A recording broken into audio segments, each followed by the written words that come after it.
नमस्कार, जय हिंद। मैं अमन कुमार पांडे आप लोग को ब्राइट पब्लिकेशन यूट्यूब चैनल पर बहुत बहुत स्वागत करता हूं और आशा करता हूं कि आप लोग इस चैनल को सब्सक्राइब कर चुके होंगे। यदि आप में से कोई भी अभी तक इस चैनल को सब्सक्राइब नहीं किए हैं तो चैनल को सब्सक्राइब कर लेंगे और बेल आइकन भी प्रेस कर लेंगे। तो चलिए आज हम लोग आते हैं क्लास 6 के प्रश्नावली 5.3 के जितने भी क्वेश्चन इस वीडियो में अच्छे से समझेंगे और ध्यान से समझिएगा और बिल्कुल अच्छे से आप लोगों को समझ में आ जाएगा। तो चलिए आइए क्वेश्चन पर आते हैं। तो क्वेश्चन नंबर 1 है, ध्यान दीजिए। क्वेश्चन नंबर 1 है कि दिए गए चित्र में कौन त्रिभुज है और क्यों। देखिए कौन त्रिभुज है और क्यों है, ये यहाँ पर चित्र दिया गया है और इसमें बताना है। तो देखिए इसमें हम पहले आंसर बता देते हैं कि ये त्रिभुज है और ये त्रिभुज नहीं है। ठीक है ना, समझ में आया कि नहीं? क्योंकि त्रिभुज का मतलब होता है तीन भुजाओं से एक घिरी हुई बंद आकृति को हम लोग त्रिभुज कहते हैं। तीन भुजाओं से एक घिरी हुई बंद आकृति को हम लोग त्रिभुज बोलते हैं। ठीक है ना, तो ये देखिए कि तीन गो भुजा है, एगो ये है, एगो ये है और एगो ये है। तीनों भुजा आपस में मिली है यानी एक बंद आकृति बना रही है, जिसको हम लोग त्रिभुज बोलते हैं। ठीक है, इसमें देखिए कि इसमें भी तीन गो भुजा है लेकिन यहाँ पर बंद आकृति नहीं है, क्योंकि ये यहाँ पर बंद है, यहाँ पर बंद है लेकिन यहाँ पर तो बंद नहीं है, इसलिए त्रिभुज नहीं है। समझ में आया कि नहीं? यदि ये त्रिभुज हो जाता, यदि इसको हम लोग त्रिभुज मानते तो हम लोग तो इसको भी त्रिभुज मान सकते हैं, लेकिन ये भी त्रिभुज नहीं है, ये त्रिभुज नहीं है। समझ में आया कि नहीं? त्रिभुज कब होगा कि जब तीन कोण बनाएंगे, जब तीन कोण बनाएंगे यानी तीनों भुजा जब आपस में मिली हुई रहेगी तब। समझ में आ गया ना? चलिए तो आगे आते हैं। दिए गए चित्रों में बाएं हाथ का चित्र एक त्रिभुज है क्योंकि यह तीनों भुजाओं से घिरी हुई बंद आकृति है। समझ में आ गया? आंसर भी दिया है वही चीज। चलिए सेकेंड नंबर क्वेश्चन पर आते हैं। क्वेश्चन नंबर सेकेंड है, त्रिभुज में कितने शीर्ष, कितने भुजाएं एवं कितने कोण होते हैं। तो त्रिभुज में तीन शीर्ष होते हैं, तीन भुजाएं होते हैं, तीन कोण होते हैं। ठीक है, त्रिभुज में तीन शीर्ष, तीन भुजाएं एवं तीन कोण होते हैं। ये हम आप लोग को प्रूफ करके भी दिखा दे रहे हैं, समझा भी दे रहे हैं। देखिए त्रिभुज किसको बोलते हैं? तो तीन भुजाओं से घिरी हुई एक बंद आकृति को हम लोग त्रिभुज बोलते हैं। तो ये तो हम लोग इसका परिभाषा से ही समझ में आ गया कि तीन भुजाओं से घिरी हुई। तो तीन भुजा यानी भुजा कितने होनी चाहिए? तीन। बंद आकृति होना चाहिए। तो देखिए जहां जहां बंद होगा, जहां जहां दो भुजाएं आपस में मिलेगी वहां पर कोण बनेगा और शीर्ष भी बनेगा। यहाँ पर एगो कोण बन गया और ये शीर्ष बन गया, यहाँ पर भी कोण दो और ये कोण तीन, तीन कोण और तीन शीर्ष हो गया। समझ में आ गया ना?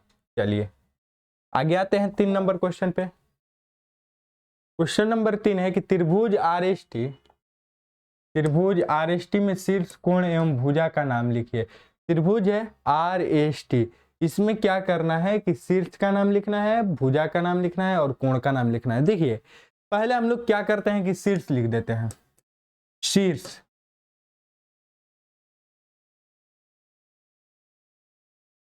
शीर्ष का नाम लिख देते हैं। तो शीर्ष कौन कौन है? आर है, एस है, टी है।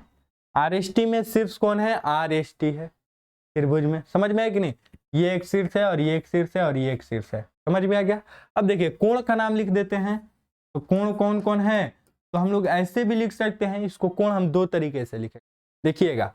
एक लिख सकते हैं कोण आर, कोण एस और कोण टी, इस तरह से। दूसरा इसी को हम लोग लिख सकते हैं कोण, कोण एस आर टी, कोण आर एस टी और कोण आर टी एस। समझ में आया कि नहीं? तो कोण आर, कोण एस, कोण टी, यानी जो कोण बीच में रहेगा तीनों लिखेंगे। तो जो कोण बीच में रहेगा वो कोण हम लिख दिए। तो तीनों कोण लिख दिए, फिर से लिख दिया। भुजा लिखना है तो भुजा जो जो है लिख दीजिए। तो भुजा कौन कौन है? आर एस है, एस टी है और आर टी है। तीनों भुजा। आर एस एक भुजा ये है, एस टी ये है और आर टी भुजा ये है। तीनों भुजा हमने लिख दिया। तो शीर्ष कोण भुजा लिख दिए। यानी आप लोग को अभी तक मेरे ख्याल से समझ में आ गया होगा कि कोण क्या होता है, शीर्ष क्या होता है और भुजा क्या होती है। ठीक है, चलिए अब आते हैं आकृति क्वेश्चन नंबर 4 में। तो क्वेश्चन नंबर 4 है, ध्यान दीजिए। कि आकृति में त्रिभुज CAB के अंतःभाग, बहिर्भाग और त्रिभुज के स्थित बिंदुओं को समझाइए। देखिए ये एक त्रिभुज दिया गया है, कौन, ABC, ठीक है ना, ABC। ध्यान दीजिएगा, अच्छे से दिखाई दे रहा होगा।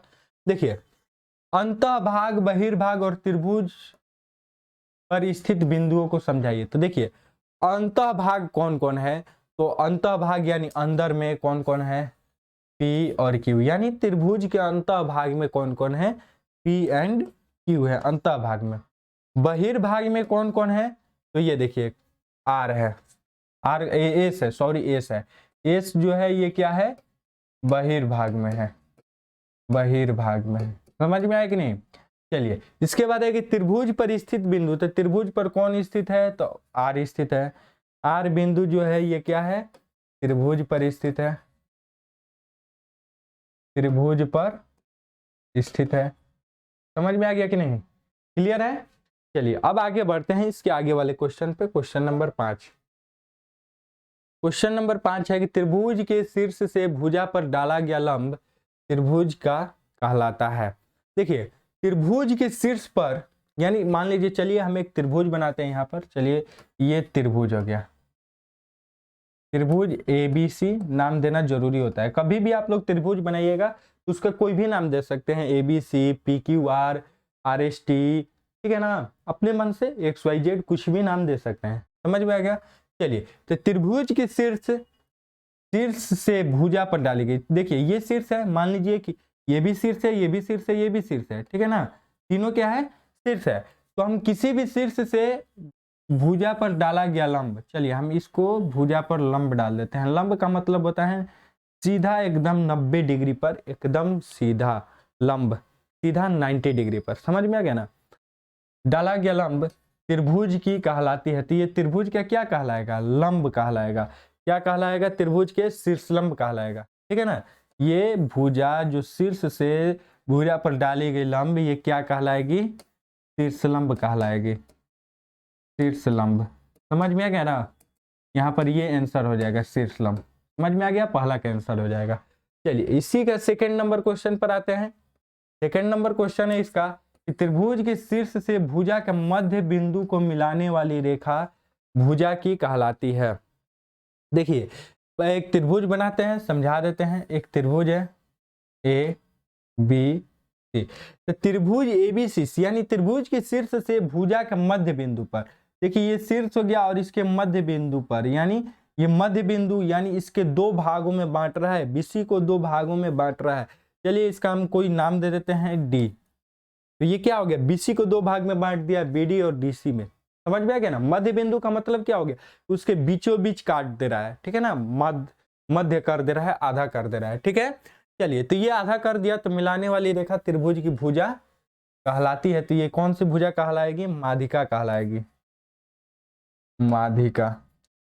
माध्यिका मतलब कि क्या हो गया, कि मध्य बिंदु, यानी मध्य आधा विभाजित करने वाला मध्य बिंदु। क्लियर है। चलिए तीसरा क्वेश्चन है इसका कि त्रिभुज में माध्यिका जिस बिंदु पर काटती है उसे कहते हैं। देखिए त्रिभुज में माध्यिकाएं जिस बिंदु पर काटती है उसे हम लोग केंद्रक कहते हैं। केंद्रक, केंद्रक होता है, केंद्र होता है, उसी को हम लोग केंद्रक बोलते हैं, ठीक है। चलिए तो इसी के साथ प्रश्नावली 5.3 कंप्लीट हुआ, ठीक है। तो आशा करते हैं कि प्रश्नावली 5.3 के जितने भी क्वेश्चन है वो आप लोग को बहुत अच्छे से समझ में आया होगा। यदि समझ में आ रहा है तो लाइक कीजिए सेशन को और क्लास को शेयर कीजिए और चैनल को सब्सक्राइब करना नहीं भूले और कमेंट करके जरूर बताएं कि पढ़ाई कैसी लग रही है, ठीक है। मिलते हैं फिर नेक्स्ट वीडियो में। आज के लिए इतना ही। जय हिंद, जय भारत।